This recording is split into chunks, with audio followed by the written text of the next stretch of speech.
जिसको सरकार देखती है सभापति महोदय, कोई इतिशोक्ति नहीं। गुजरात में तो आप जिक्र कर रहे थे कि रजिस्ट्रार सरकार नहीं लगाती, वहां तो पता है अमित शाह लगाते हैं रजिस्ट्रार, और अमित शाह ही तय करते हैं। तो सहकारिता हो सकती है अमित शाह के हिसाब से चलती हो, लेकिन राजस्थान में यह सहकारिता विभाग, सहकारिता मंत्रालय देखेगा और सब एक के लिए, एक सब के लिए नारे को चरितार्थ करने का काम करेगा।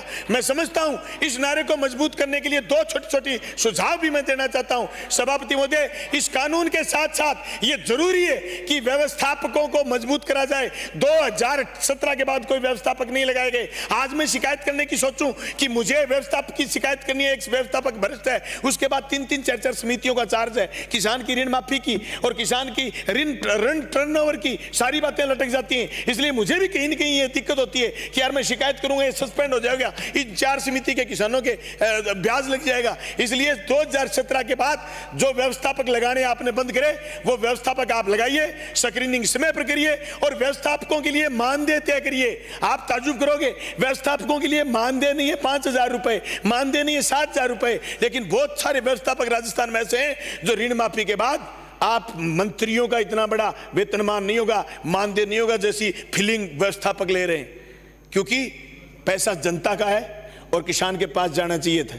इसलिए मानदेय बिल्कुल तय होना चाहिए, नहीं तो सहकारिता विभाग मजबूत नहीं होगा। हम जांच कैसे करें? आप जाओगे कि आपने इस समिति में, समिति घाटे में, लेकिन व्यवस्थापक क्या तनख्वाह ले ये किसी को पता ही नहीं। इसलिए जो व्यवस्थापक ईमानदार है उसका भी वैसे ही नुकसान कर देते हैं जो व्यवस्थापक चोर है। और ये सहकारिता विभाग तो ऐसा है सभापति महोदय, जहां शिकायत करते हैं तो विभाग के अधिकारी भी सहकारिता निभा देते हैं, वो फिर परिवार उसको मानते हैं जो सहकारी विभाग में कर्मचारी है, किसान को परिवार नहीं मानते हैं। इसलिए हम चाहते हैं कि ये सारी की सारी जो जांचें चल रही हैं, इन जांचों पर कार्रवाई करें। एक जो सहकारिता विभाग को मजबूत करने के लिए जरूरी कदम उठाया है आपने, इसके लिए तो मेरे पास शब्द ही नहीं है धन्यवाद करने के, ये शब्द ही नहीं है। इससे आप ये कह रहे हो कि अधिकारियों में दादागिरी आएगी, नहीं साहब, आपके पास मंत्री है, आपके पास मंत्री है और आप तो सपने ले रहे हो। एक तो आप इतने कंफ्यूज हो इस दल वाले, नारायण जी साथ ही तो कार्रवाई करवाना चाहते हैं समितियों पर, साथ ही कह रहे हो कि अधिकारियों को दादागिरी दे रहे हो। अरे कार्रवाई करेगा कौन? कार्रवाई नुक्कड़ पर बैठा आदमी करेगा क्या? कार्रवाई अधिकारी करेगा।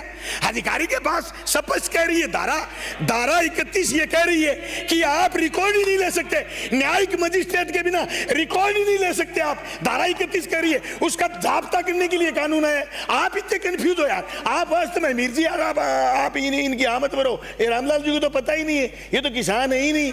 यूं ही नारायण जी समझदार आदमी है, फिर भी सभापति महोदय नारायण जी मेरे पास बैठते लेकिन कंफ्यूज बहुत हैं, इतने सीनियर आदमी है। मैं इसलिए मंत्री महोदय का धन्यवाद करना चाहूंगा कि आप जो बिल लेकर के आए हो, इसमें जो मैंने संशोधन दिया है, मैं इस बात के साथ वापस लेना चाहता हूं कि राजस्थान में जो बड़ी ऋण माफी करी थी वो किसान तक पहुंचे।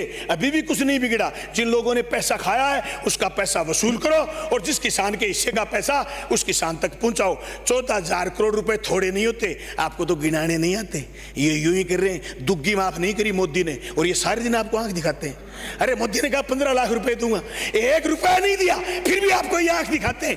क्योंकि ऋण माफी तो आपने करी 14,000 करोड़ की, लेकिन इस ऋण माफी का बूम लाने की आपको जरूरत है। बहुत बहुत धन्यवाद, थैंक यू। अलाउ नहीं होगा, अंकित नहीं होगा।